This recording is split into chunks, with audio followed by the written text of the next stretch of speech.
Sana məxsus Şipşirin mahnısı ekskluziv olaraq Xəzər 103 FM-də. Şirin şipşirin.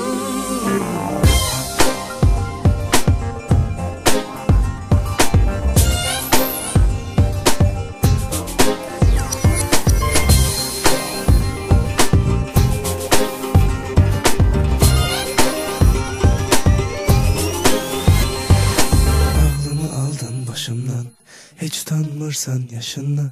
Gelip geçirsen karşımdan. Yere göğe sıkmayan nazından. Aklımı aldın başımdan, hiç utanmırsan yaşından.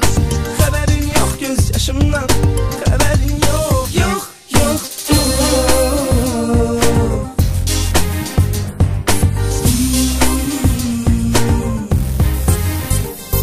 Şirin şipşirin yarım benim.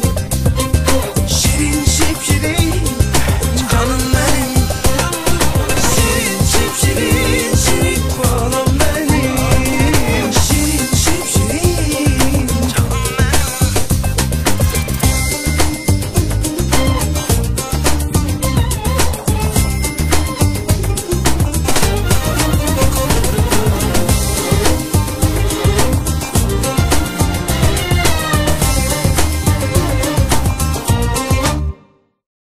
Niye bu kadar nazlanırsan, beni yere göre kıskanırsan? Bunlar için hele balacasan.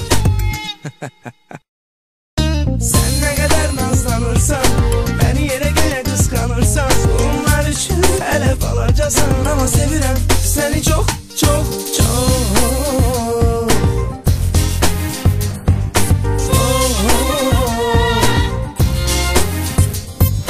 Şirin şipşirin yarım benim. Şirin şipşirin canım benim. Şirin şipşirin şirin balam benim. Şirin şipşirin canım benim.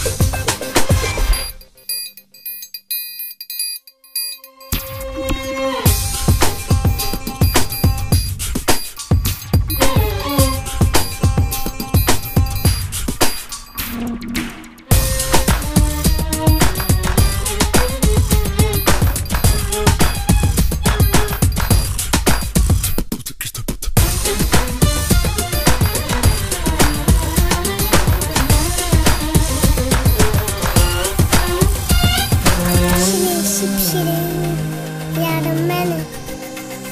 Şirin şipşirin canım benim. Şirin şipşirin